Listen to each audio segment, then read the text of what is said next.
of the study of the codes, we'll be looking at the uses of various uses, which is actually, let me backtrack, the uses which are for occupancy, different occupancies. And then the other one, uses, which is for various types of construction. These two, occupancies and various types of construction, are the two major areas in which the code gets categorized. In your textbook, also in your chapter 3, starts with the occupancies. Occupancies of codes are typically referred to by the first letter of the word that describes them the best.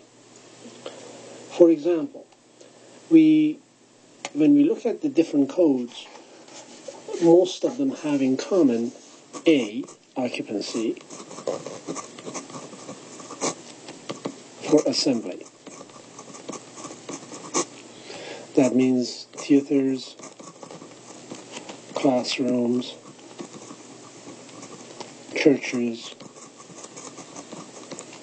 amphitheaters, all of that falls under the A, occupancy. The second one, B, is for business. Office buildings, business parks,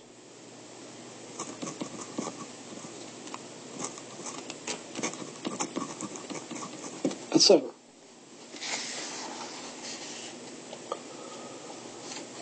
Then the second item, the third item is E, which is education. Schools, universities, community colleges, all fall under the E, occupancy. Then from that point, after E, you will have F, which is for factory and industrial. After F, you will have H, which is basically called the high hazard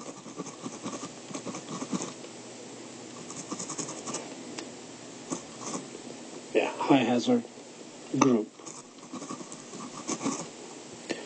And that might be, let's say, ammunition factories. This might be areas which deals with materials that are highly toxic. Areas that deals with type of chemicals that might consider highly contaminating in various forms that are necessary to be used in the industry. So these are the groups. Then right after H, you will have what is known as group I, which is called institutional. The institutional deals with, let's say, various institutions such as prisons, such as areas that has to deal with the government of institutions.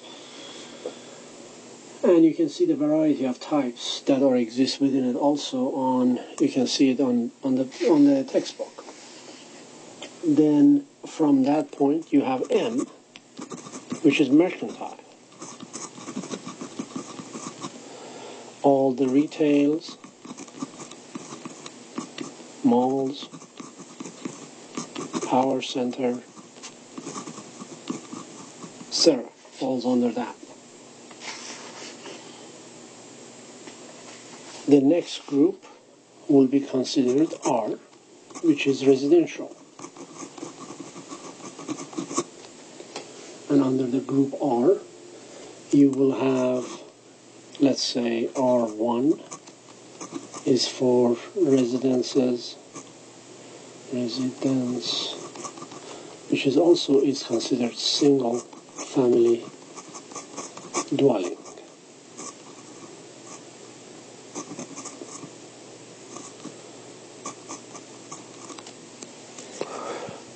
This terminology, single family dwelling, is SFD, and you see this on a lot of different permit treats that comes from the Departments of Building and Safety. And then, of course, you have R2, you have R3. R3 is typically for condominiums, apartments, etc. And then you have R4 forward. Hotels, assisted housing, all of that falls under the R residency.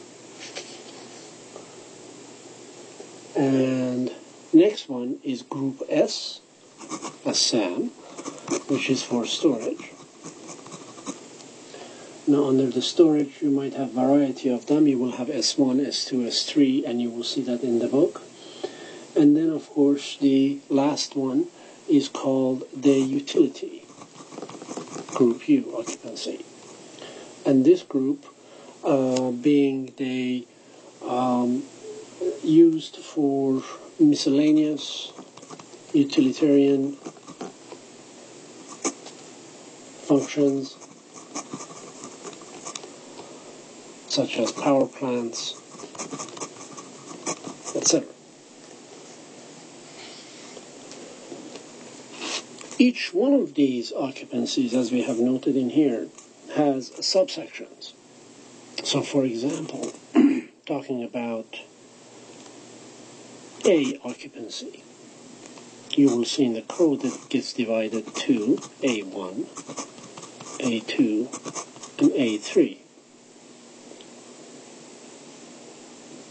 And each one of them stand for a particular use. For example, A1 is assembly halls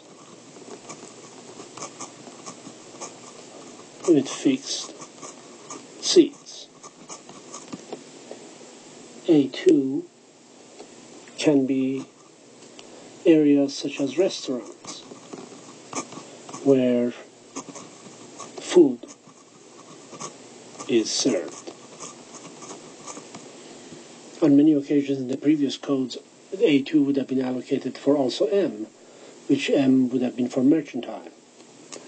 A3 is for the categories that doesn't fit between this one and this one, so it would be like almost churches,